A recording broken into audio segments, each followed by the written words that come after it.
This is A Lost Plot, the podcast where we explore meaning in movies together. Hello, universe. Welcome back. It is your boy back with another episode of, you guessed it, A Lost Plot. As always, I am your host, Maverick, and today we have our co-host back with us again, Avalon. Avalon, thanks for being back. Hello, hola, konnichiwa, and leiho. Now, today we are reviewing a recent release for America. Psyched ourselves. Okay, anyways, One Life we're reviewing. It's a biographical drama film. It was released in the Toronto International Film Festival on September 9th of 2023, but then it was released in the UK on January 1st of this year, and then just released in the United States on March 15th of 2024. So this past weekend, if you're watching this on time. If our review's late, whatever. It's a good movie. It's worth watching. To a certain degree. We'll see exactly how much it's worth watching in a second. But before we get to that, the screenplay is by Lucinda Coxon and Nick Drake. It's directed by James Hawes. It's based on the book It's Not Impossible, The Life of Sir Nicholas Winton by Barbara Winton. And it stars Anthony Hopkins as Nicholas Winton, Johnny Flynn as young Nicholas Winton, Helena Bonham Carter as Bobby Winton, his mom, and the list goes on. We're not going to go through everyone because we never do, but what we are going to go through is a summary of the movie and then our rating. So, Avalon, you want to kick that off?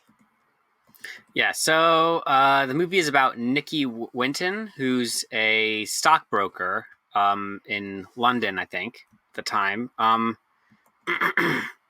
And so he takes a trip to what is Prague at the time, I think, but it's Czechoslovakia. Mm-hmm. Yeah, sure. but he takes a trip out there and he sees the refugee crisis from Nazi Germany, the people fleeing the Nazis from, and then he gets involved once he sees their plight, and he's like trying to get as many of the children out of there before the Nazis take control of the area. Nice.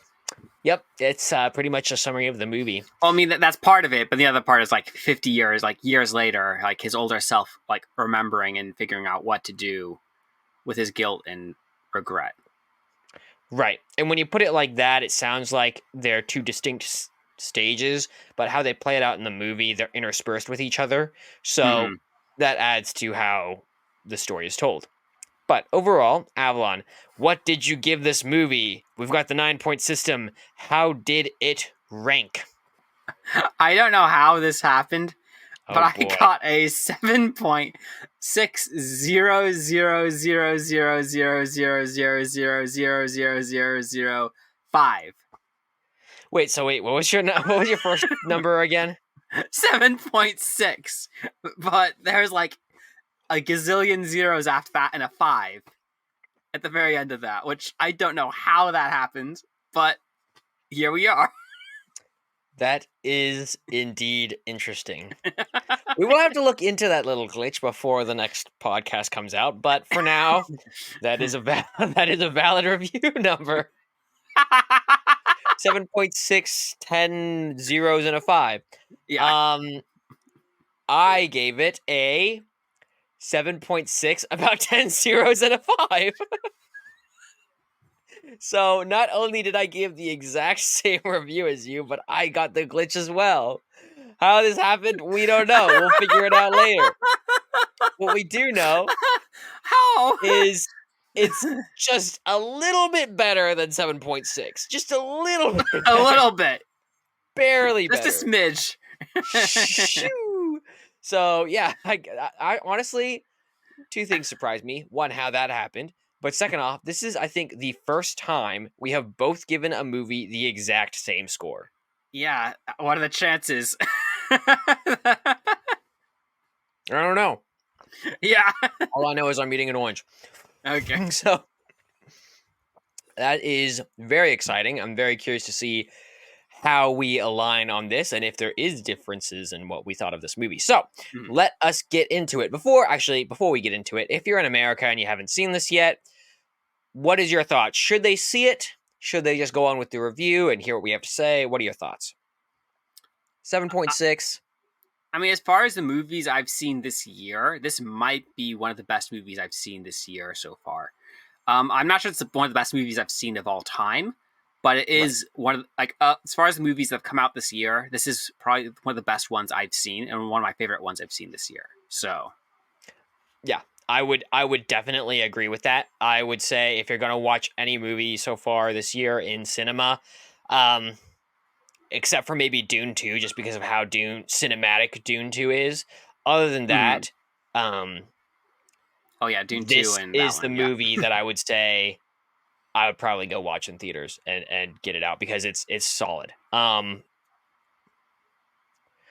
Yeah. Yeah, I guess that's all there is to say on that point specifically. So let's get into the rating. So, the opener. Did the opener catch your attention and make you want to keep watching, Avalon? What'd you think? It did for me. I mean, it wasn't like dramatic or anything, but it was just Mm-hmm. enough to like not be feel average. I don't know, because it like starts with like the headline, like kind of giving a brief idea of the war and like some of the like establishing like what this movie is going to be about, and then it shows us photographs of kids, and it kind of like establishes Nikki's character before going back in time to just before like what 1930s 1940s when the war is like just starting, like when Mm-hmm. Germany is starting to expand. Mm-hmm. So like just the whole like the way they introduced his character, the way it happened, it wasn't like amazing, but it wasn't like, I don't know, it wasn't average to me anyway. Like I was Yeah. kind of intrigued by some of the things, the visuals they used, and by showing me some of the like what they showed me. I was like, okay, this is interesting. Okay, like I get where we are. This is World War II. I see this guy. Well, I mean, you see the present day first. Like you see like um the photographs, and you're like, okay. And you see something, maybe like something is bothering him a little bit, but you don't know what it Mm-hmm. is. Like there's hints of Yeah. something. And then it's Yeah. like that it cuts back in time to that era. So it's like, okay, we're getting the story of how it's like something happened. So like without getting into too much details at that point in the movie, like you're given just enough to like, okay, something.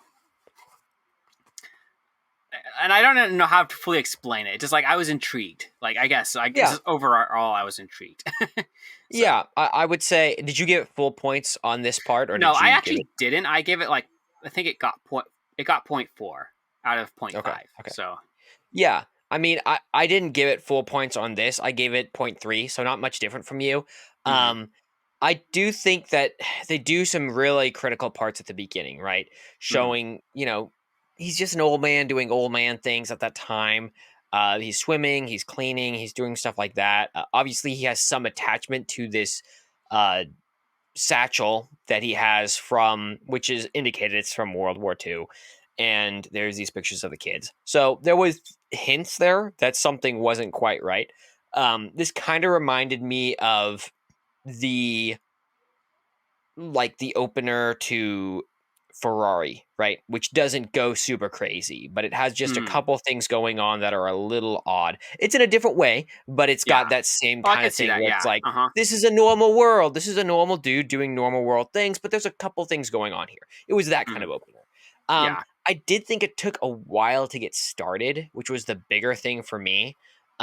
Was just Okay, I that could see it, that. it it was setting it was and it was setting things up well. So I can't even fault it too much for this. But it was just like, okay, you take a long time with him seeing his wife off and all these other things, and it's just like, do we really need this much going on when what we're really interested in is what he actually did during his Mhm. time as a stockbroker, and then in the refugee crisis. So anyways, not gonna get too caught up in that. I just thought it was interesting. It was a fine opener. It was Yeah. solid. It was good, and Mhm. and it set up all the right things. So, like his wife getting Yeah. Greta, getting him to try to clean out his office, which is an absolute mess, right? And you're like, that doesn't really matter that much, and it's not like she's a nag or anything. She's just like, hey, you really need to do this, and him trying to be a good husband goes to do it. That being said, you could tell there's some emotional weight with everything that's in this office, and Mhm. there's a reason he hasn't cleaned it out yet. And so when he goes Mhm. to clean it out, part of that is him trying to reconcile this past life with who he is today. And that becomes more clear as the story progresses. But they set that kind of thing up well at the beginning. You see what I'm saying? So Yeah. it was a decent opener. It was pretty slow in my opinion. But yeah, anyways, not too much on that. The main character. What did you think of Nicholas Winton as a character? Did you think that he was compellingly flawed? What did you think? I think he was compellingly flawed, and at first it's hard to pinpoint what his flaw is because he's such a nice guy. He's such a relatively good person where it's like he's like your average guy. He works hard, he cares about people, he's humble. So it's almost like hard to say, oh, he has a flaw or something. But then as the movie progresses, it's like you realize he's something of a perfectionist where it's like he doesn't like if he fails at something, he's like, or he does something like he's like, oh, I could have done better. Like I should have done more. Like like it's like he puts himself down like very hard. Where it's like, and like that's part of his struggle as an older man. Where it's like he feels like I should have done more. I should have succeeded far more than what I did, so that more lives were saved. And it's like, and he almost feels like it's his fault that people died. So it's like he puts that blame on himself, which is a very human flaw, a very human response to that situation. Yeah. So. And that's one thing they do very beautifully in this movie is they reveal to greater and greater depths something that is kind of you could have guessed that pretty early on that there was some level of a problem with how things turned out in whatever happened in Czechoslovakia. That being said, the slow gravity that they add to each thing is well done to develop the overall guilt that he has, right? And he carries it with him. He can't let go of the past. And especially when he keeps looking at the picture of the little girl with the baby in her arms, right? And that just eats at him. You know, multiple scenes where you see the same picture of the same girl and he just can't get it out of his mind that he didn't save her. And it's what a good story does. So I was I thought he was, we'll get more into that, but I thought he as a main character excellently developed, especially because like you said, he doesn't have a lot of flaws. And oftentimes that's where you get these magnanimous characters that are so amazing. And at the end of the day, you can't relate to them at all. And you're like, why do you think I care about this character? You know, if you have more to say on that, feel free. But no, that sums up most everything. I mean, he's a very well developed character, and he's played brilliantly by both Anthony Hopkins and I forget the other actor's name, but both of them play him, his younger and older self, pretty well. Like he is like a well nuanced character, fully developed. 100%. Side characters. What did you think of all of the characters around Nicholas? Did you think that they were compelling in their own way? Compelling. Or individually motivated. Individually motivated. So I would say, like, I almost gave this less points, but then I realized how I was thinking about it was wrong, only because, because they're all kind of going for the same goal. Like some of these side characters, like, okay, almost like want to find faults, like, oh, they're just helping the main character out. But then, like, wait, hang on, this is a wartime situation. These characters are here specifically for the refugees. Like, they're not necessarily on Nick's project, but they're there to help the people, to help the refugees, and to help trying to figure out the situation for them.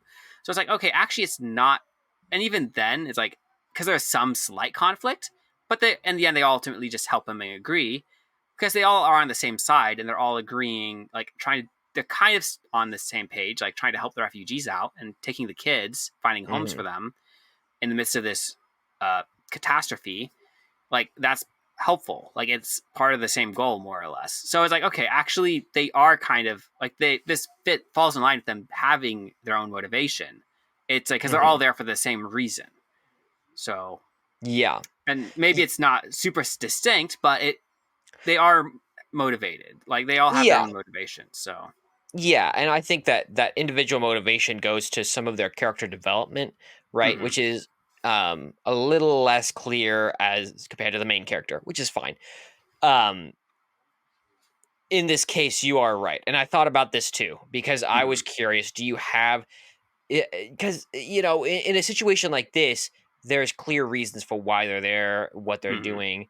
Um, and I think that what made the distinction for me is why or how. Why or how is important in that no one is going to act perfectly the same in every situation. It's just not Yeah. going to happen. And so, how do you see those distinctions? In this case, you see it with the main leader who's over there, Doreen Warner, and Mhm. she's distinct from Nicholas. She's Mhm. leading everything, and she goes, "Oh, I want you, Nicholas, to do this bookkeeping over here. That because we need bookkeepers, or more or less is what she tries to do." And he goes, "Well, what about all these kids?" And she goes, "That's way too big of a problem to deal with. We don't have anything for that, and we don't have the time or capacity for that, right?" And says, "We're trying to deal with the political activists and get them out of the country. That's her priority." And so she pushes back. She says, "That's not what we're going to focus on." They're still on the same side, but she's looking for other priorities, right? And Mhm. she sees that as her responsibility in the chain of command, right? Mhm. Other things that come to mind is Martin Blake, where he sees a problem, right? Getting a couple of the kids out, and they didn't get these last 3 passports that they needed. And what does he do? He takes it in his own hands to go and bribe a guard to get these passports stamped as verified, legitimate documents so that they can get on the train out of the country, right? Mhm. So I Yeah. think that there's different things like that. You're not sure if other people would have done that same thing with Martin Blake, but it shows a unique character who does take that initiative, right? Yeah. Mhm. So that I think there was things like that, right? That really gave the edge for the characters. Mhm. Are they all going to be perfectly nuanced and flawed, right? No, we're not going to have 8 different factions like some sort of Game of Thrones or something like that. No, we're not going to have that level of development amongst side characters. But what we Mhm. do have is characters who are believable, characters who are there for a cause, and that's very clear, but they bring their own flavor to that situation. So, um, that was a little more involved than it needed to be, but Yeah. I was just when I was thinking about that, I thought that Martin Blake's character was awesome, and Yeah. Mhm. Doreen as she develops, and I forget what was the other redhead girl's name. I don't I don't exactly recall. remember, but Um, yeah. she was a little more stock, not really, but she was enough there that and a side enough character that I was fine, you know. Um, anyways, is the setting believable? What did you think of the setting? I think the setting is believable. It fits in line with World War II and like what we know of the setting. And Hmm. it's like and it fits the idea of like refugees like trying to escape, like where would they go? Like they're homeless essentially, like trying to Hmm. survive in a land that's not their own. And they're just trying to figure out next steps. And so it's like the whole situation, how this all happened, like what the problem is, like it all fits together and makes sense. So like Yeah, I was very quickly drawn into the situation. So nothing pulled me yeah. out of it. No, and I would actually say that this is one of those movies that almost needs extra credit for this point, just because even though it's set in our world, there's a couple of things you can do that really gives it that edge and makes it significant for the plot's purpose. And Hmm. what I'm thinking of specifically is the Jewish synagogue leader who Hmm. he goes to talk to early on in the story. And in that setting, he starts to ask him questions about, are you a Jew? Do you have like what is your history? Do you practice your religion and all of that stuff, Hmm. right? And it turns out that that's important because he's asking him these questions to figure out, can this Jewish leader trust Nicholas? And if he can, he's going to, and it's important to him because if he does, he's handing over the documentation for hundreds of Jewish children to try to get them saved. And he has no idea, like, is this man really going to save these kids? Does he have pure motives, or is he going to be a malicious man who's going to, sell my kids into slavery or whatnot? He doesn't know. He's just a man trying to survive a war, and he's very scared, and he has to be very careful. And so that was where the cultural setting that they put it in and the religious setting of the one group comes into contact with our main character, and it affects that. So the setting, perfect. A lot of things about how they set up the German area also was amazing. I think, for example, the other thing I wanted to note was the German forces, right? And they were a force to be afraid of. But that being said, is they didn't just throw that all on you all at once. They slowly introduced the German elements into it. In that they talk about it a lot. They talk about people then disappearing. Then they show the actual forces in the area. They start showing the flags everywhere. And then you start to see actual German soldiers interacting with people, right? Questioning what they're doing. And then you see them, on and on. Anyways, like the way that they developed so many different elements of what was going on in World War II into how they told this story was very good. And that's, I think, what's critical, because when you said the summary, okay, you said this movie is about someone who goes over to Czechoslovakia to help with the refugee crisis going on right before World War II, right? That's the summary. And if you think about that and you think about what actually occurs, at least in my mind, you can think of many ways in which this story could be told that is okay, but not that good. And there's other ways where you can tell that story, as they clearly did in this example, where they told it very compellingly. Right. And that goes back to, I think, how impressed I was with this, especially because I think that you can have all the right elements in place, but if you don't line them up in the right way, it's not going to be as compelling. Yeah. Right. Well, And that's where I think of Dune. Yeah. Because I think Dune 2 is that's where they fell short, is they had a lot of the right elements, but they didn't tell them in the right order to make it as compelling as they could, right? And that's where, Mhm. in my mind, this movie got better ranks and points than Dune did, because they did put those pieces in at the right spots. Mhm. Okay. Yeah. But go ahead, you were going to say something. No, I was actually going to lead into another point, because I was going to say that also kind of plays into the whole like villain aspect, because in a way, the Nazis are the villain of this movie, and it's Mhm. like clearly they have the power to, like, they are the enemy and they have the power to stop what Nicholas is doing, to stop their Mhm. group. And it's also like, and the way they're introduced, as you said, it's a slow build where it's like, and it's almost like both gives them this presence, where it's like this unstoppable force in the movie, like the idea of them. Where it's like once Mhm. they take control of the area, there is no like getting people out. These Jews are Right. stuck. And it's like, Right. but at the same time, it also creates this like time bomb effect, where it's like there's a time, like if you only have until this time to get the Jews out. And so it's almost like Mhm. creates this tension in the movie. And as the movie progresses, we get these little like notes where it's like it's past this point, and it's like it's Mhm. getting closer and closer, and it's almost like with the like what the reports of them coming in, people going missing, and then we actually see Nazis in the town in Prague and in Czechoslovakia, and then it's like the the scenes on the train, um, until finally we get the report that they're closing down the borders, and it's like Mhm. it's all leading to that point, and it's like, and it just adds to the tension you feel in the movie as you're watching these events unfold. Yeah. No, and you're absolutely right. How they told it, like, amazing, and Hmm. that's what really blew me away. And that's one thing I want to say about the interspersion of the old person story, more or less, the old life Like the versus the modern young life. day versus Yeah, the old, like, yeah, yeah. past. Old Nicholas versus young Nicky, right? Hmm. And you, at first, I was really annoyed. Like, why do we keep going back to the old version, right? Like, I don't find that as interesting as the young version. Okay, let's just go back to the young version. And then as it developed, I saw that there was two very good reasons for why that was in place and actually made the story a way better story. And we'll Hmm. get to those. So stay tuned.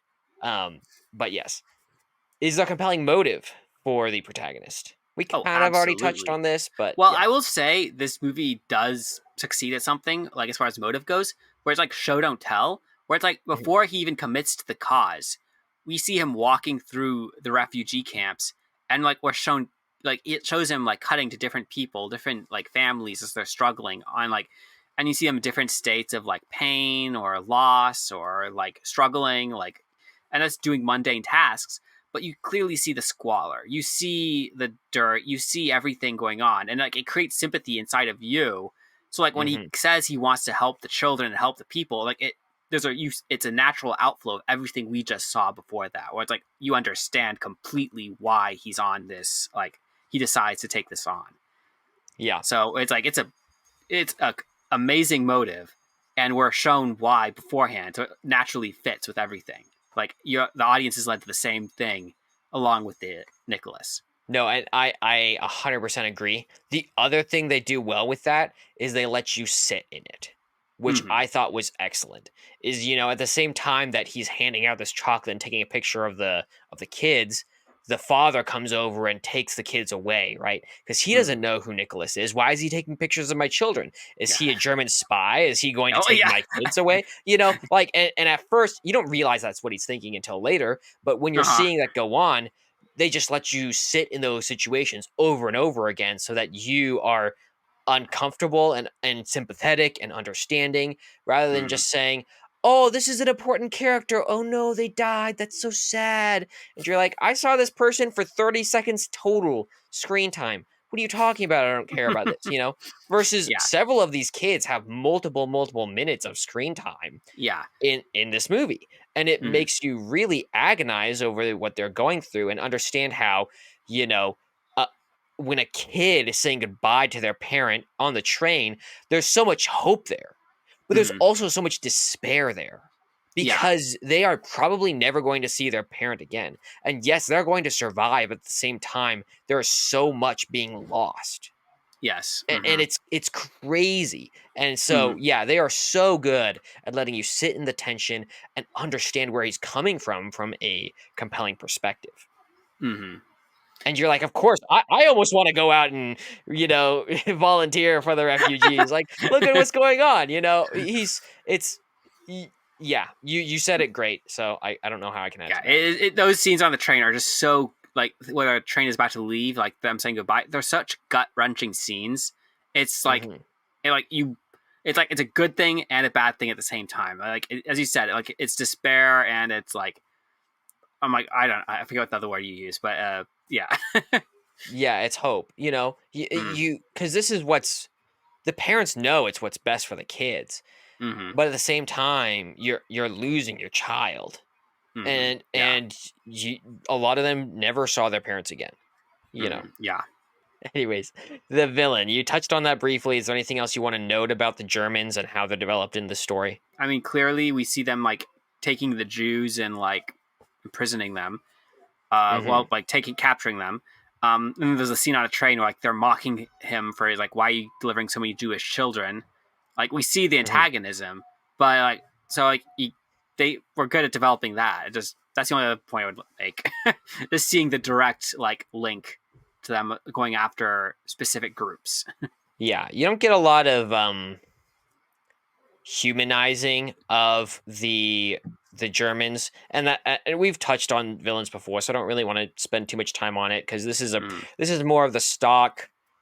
It is somewhat of a stock villain, but at the same time, the slow revelation of it is mm-hmm, is really where they play it out well. So you mm-hmm, know what the enemy is. It's more of when they're going to strike, and that taking time bomb is a bigger compelling aspect of it because you yeah. know why the Germans are there, right? You Yes. have Auschwitz going on in the back of your mind. You have no doubt that once they crack down, everyone's done. And Mm-hmm, so the question is just when that happens. And I think that time aspect is represented by the presence of the Germans. And that's mm-hmm. what's a, a big part of this. Um, yeah. Themes. Is there a theme, and is that theme developed as the story progresses?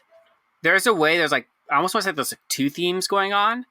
Because there's the Hmm. aspect where it's like, because he's an ordinary guy. He's not like some amazing like superhero or anything like that. He's just an ordinary guy. He's trying to help in the midst of this dark time. So it's almost like one of the themes of this movie is like how ordinary people can sometimes do so much in the midst of darkness, like in the midst of like Hmm. hard times and catastrophe. Sometimes it's the ordinary people who can do amazing things. So like Hmm. that's I think one of the themes. The other one plays more into the older side of how like there's only so much you can do, and sometimes what you can do is enough. Like you don't have to save everyone, but what you can do is enough to help. Will help can have great like the little you can do can sometimes have great results. Can have like save many people. Yeah, and maybe those are more messages in the story. Yeah. But each of those individual elements, for sure, I would say are a part of it. I put down 2 as well, so I definitely agree with you. I thought there were strong themes of compassion. Another one is like healing or closure, whatever that exactly looks like in your situation. Mm. Very, very strong elements there, and I thought that they played out really well. Like you said early on, Nicky is a nuanced character, and you slowly see more and more where he's coming from. And as that develops, the ideas that are being presented are developed more too, right? He wants to continue doing this refugee work, and his work is like, hey, no, you need to come back and you have work to do. You need to be back here on Monday, right? And so there's those kinds of things that are going on, and you see how much this is torn at his heart when he's still continuing the work when he comes back home. So Mm. um, themes are great. I love the themes. I think they really play into how the story is told well and really send a great message by the end, which you kind of already said. So Yeah. we'll see how well I can come back at that later on. But the movie does it consistently develop heightened tension in the story.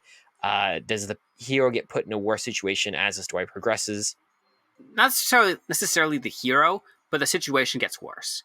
Where it's Sure. like what he's trying to fight for, what he's striving for, it's like it's getting harder and harder to do. And it's funny because like as it gets harder, it's like they start risking more. They start putting more kids on each train progressively. Like they're trying to get as Mhm. many out as possible. It's like, but it's like the time. Like we can see the clock ticking, and we can see like uh but like yeah, so it's like the pressure amps up as the movie progresses in that Yeah. like his life is never really on the line, but the kids' lives are. And so maybe that's where the tension comes in. Yeah. And you know, this is one of those things is not every situation is life need to be on the line, right? And Mm. that's is it well, I guess there are lives on the line, it's just not his. Yeah. So, but my point is that it's what he values, right? And if Mm. the thing that they value, you understand, you empathize with, then at the end of the day, that's all that matters. Because once that's at stake, then you have a story, Mm. and Yeah. that's what you got here. I honestly put this down as almost perfect. If Oh, really? like I really thought the tension in this movie was good. I did have to mark it down a little bit because frankly, and this is where I go back and forth, right? You have my issue is that there are these lulls in between the conflict with the older version of himself. And those are Mm. developing things, but they're pretty long lulls, right? Where Mm. he's kind of figuring out what to do with his scrapbook and what he's, you know, even doing right now, that kind of thing. And it's it's not bad because you have this idea of rest and ratcheting, right? Where Mm. you have a pause between things to let everyone breathe so that when you pull the tension back up, everyone comes along with you and you make this roller coaster of up and down, up and down, up and down. And if you're constantly at the top, you know, constantly in tension, eventually us as audience get numb. We get the humans are very good at adapting to their situations, and so if we're always in tension, we adapt to that level of tension. So by Mm. constantly changing it, you are a lot better at pulling people emotionally through a journey. So Yeah. there's that sense when you go, okay, they did that really well. But at the same time, um, it's almost like they had too much time with the older version of himself that I think Mm. it actually took away from the tension a little bit at times. So I liked it Mm. a lot. I gave it Maybe. very, very high Maybe. marks, but Mm. I didn't give it perfect marks. Mm. I could see that. Yeah. I think I gave similar. Um. Uh. I mean, And you had to give a I lot of things similar because we have we have the same score, somehow but yeah. Uh. somehow never before Uh. seen. Sorry, keep going. Yeah. No, I was just gonna say about the older, like obviously the older person storyline, like the older version storyline, like it matters at the end of the story, where it's like Oh, it it does does. develop his character, like even in little ways, like showing like his struggle, like hinting at what he's going through, and also in a way, like you had a bit Rest and Ratchet. most of the humor scenes in this movie are probably from when he's older. Now that I'm thinking about it, like all the funny, like to add like levity to the movie, like because it really is like this tension to like levity, like tension, like almost like that's what it is in a certain way. But also like there is meaning to both sides of the coin. So Yeah, and I will say that there is some very emotional scenes in this, which we're about to get to one of them, but um, and some of them are with the older version. You know, mhm, I'm not gonna lie. mhm. So yeah, let's just get to one of them. The protagonist, does he experience world shattering loss? Yes, I mean, and to be perfectly frank, I was hard to say one like world shattering loss because like every time he discovers a kid is missing, especially as one of the kids we've come to know, it's Hmm. like it is kind of this like shocking like oh no, like they're gone. Like Hmm. you realize there is no saving that kid, and you see the pain on his face as he's like has to mark them as missing, Yeah. and it's like, but like every time that happens, it's like it's a painful like moment for the audience and for him. Hmm. So, but like there's definitely moments like world shattering loss, and like especially the last train, like that's probably the biggest one. Well, that's what I was thinking of for sure. Yeah. Because you could So see that haunts him. Like, that yes. absolutely haunts him. The fact that he keeps the paper in the back of his scrapbook of all the kids that were supposed to have gotten on that last train but didn't is a Hmm. testament to you as an audience to how much he feels devastated by that last train with, 250 kids that didn't end up making it because the border was shut down right then. And Hmm. that's, it eats at him. That being Hmm. said, you are absolutely right that every time a kid is lost is a big deal to him, and I Hmm. think that's a testament too to making you care about a side character just enough that it matters. I'm not sure if you Hmm. could do this in other situations. I think it's This is easier to definitely a say. situation for this particular story. This is definitely something you could do for this kind of story. You can't do it for many other stories. Hmm. Like, considering this is a story about refugees, like trying to rescue refugees from a bad situation. This was Hmm. one of the few times you could do something like this. This is not like a technique you could replicate in other stories very well and make it make Right, sense. So, right, exactly. I think because children are one of the most vulnerable groups you can think of, mm, and there's a lot of, I think, natural empathy that comes for children who are in a vulnerable spot, and this desire to help them is a very understandable desire. There's a lot of people who go into noble causes, whether that's adoption or that's helping kids who are in the foster care system, or any other number of jobs, or doing refugee work like this. There's a lot of people who go into work like that because they believe in helping the disfortune, or the misfortuned people of the world. mhm, And I think it's a lot easier to look at a situation like that, and to develop that connection with a child, and to care genuinely what happens to them, so that when something bad happens, it is heartbreaking.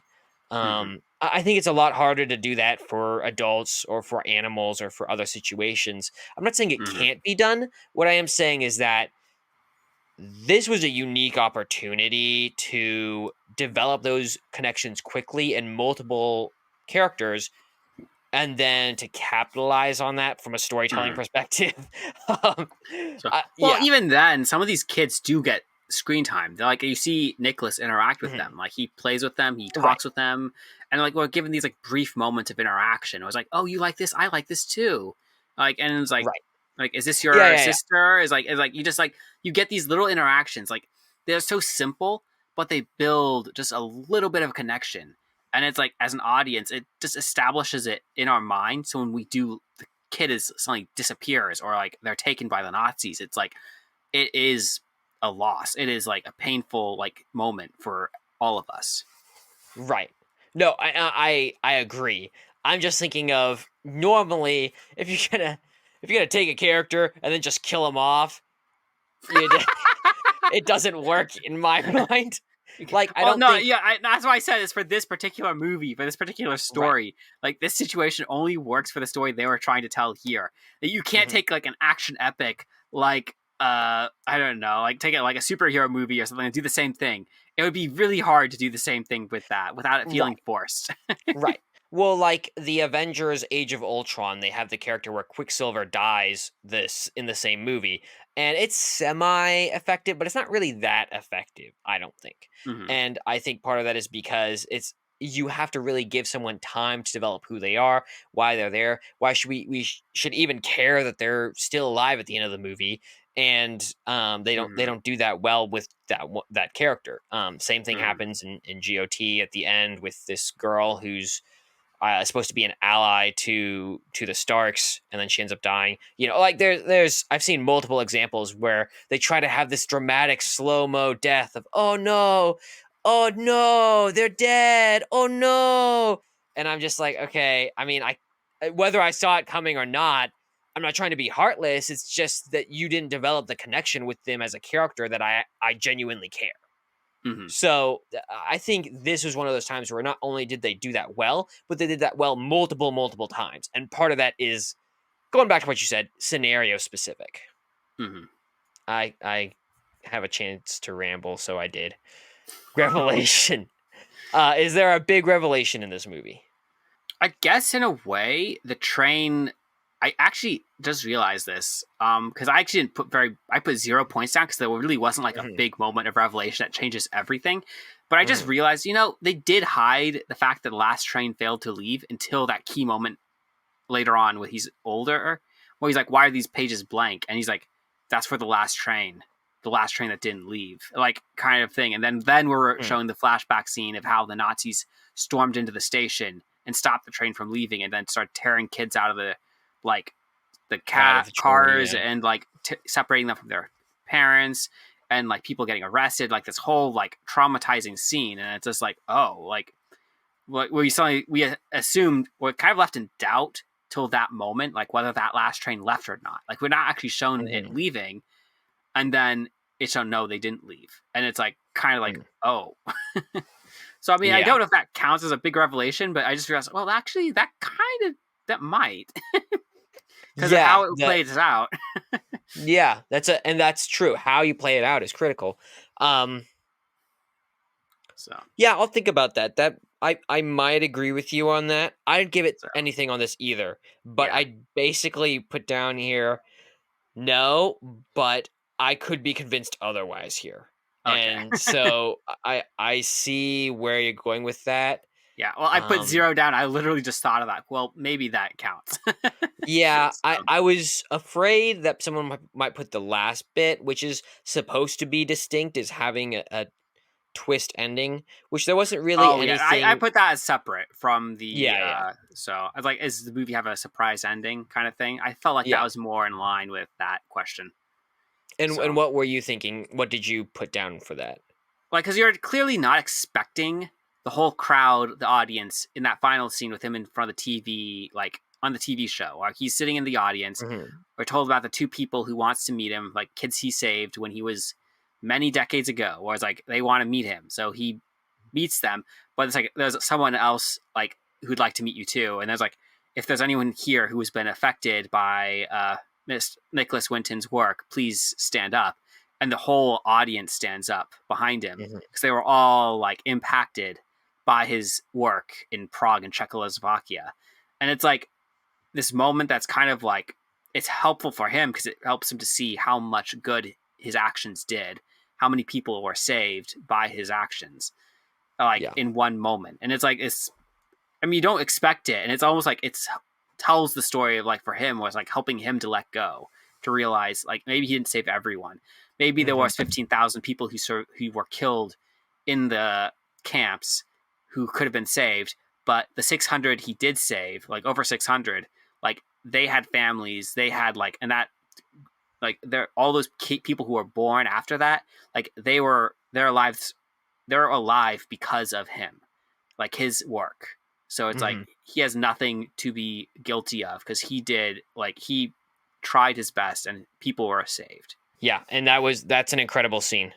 Mhm. I there was, one or two scenes in this movie where I did not cry, but I almost cried, I and that was was one of those heavily scenes. moved by those scenes. I will admit I was heavily moved. I didn't cry. It takes a lot to get me to cry, but like When I if I was to cried, We don't cry in this party.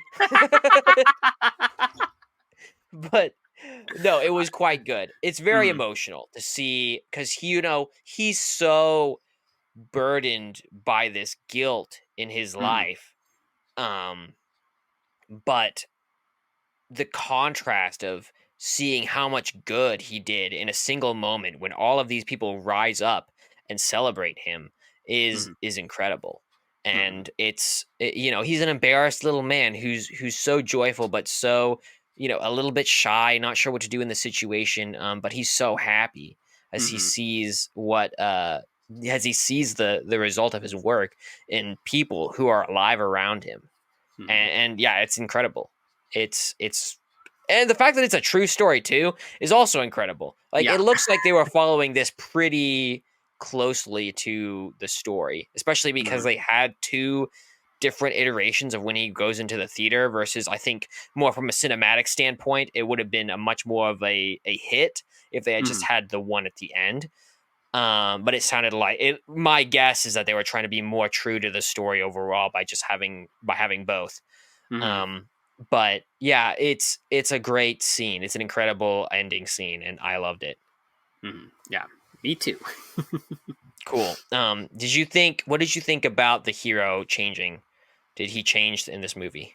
I think he learns to let go at the very end, where it's like he clearly gets this idea, like, okay, I don't have to hang on to this guilt anymore. I am not like I did what I could, and you see that with him connecting with the people who he did save, like the people Hmm. who meeting people who he hasn't met in decades, and them remembering like little conversations they had with him, and it's just like seeing those connections rekindle, and it's so heartwarming to see that, and some of those like final scenes of the movie where it's like you see him like starting to live again with and well, like he was living before, but it's just like you see him like starting to take joy in what he was able to do.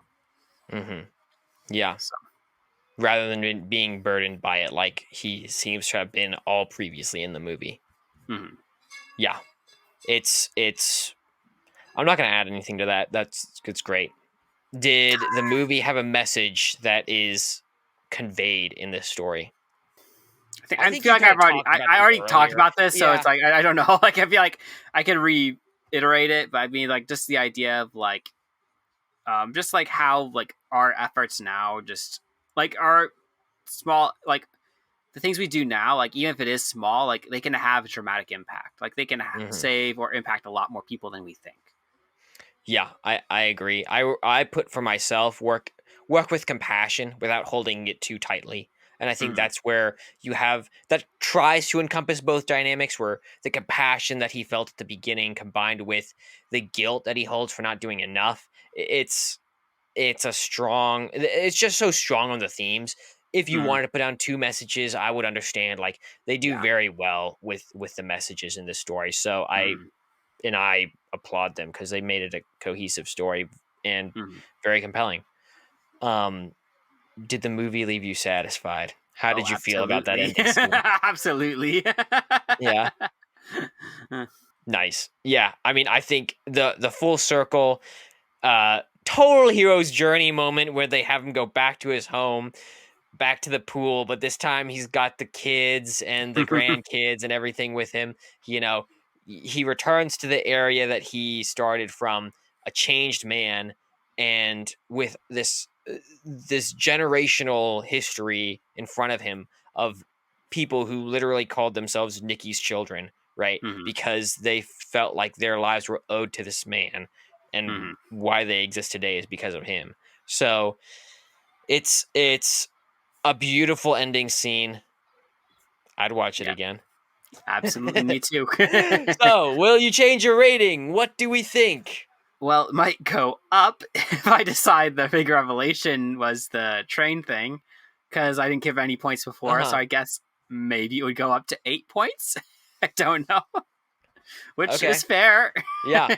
I mean, this movie kind of does Yeah. deserve the high rating. So, like, I mean, if there's Yeah. the only complaint I would have is maybe there's too many, as you kind of said it a little bit, is there are a bunch of like interspersed like short scenes of him as an older like adult. Like maybe some of them may not have been necessary. but like they kind of show his life and like him interacting with his like wife and like his immediate family, I guess. So like so maybe there's a little bit too much of that, but it's not like super like noticeable, like super doesn't wear you down or anything. It's not like, oh, it's so boring. It's like it kind of just shows his character, I guess. So Right.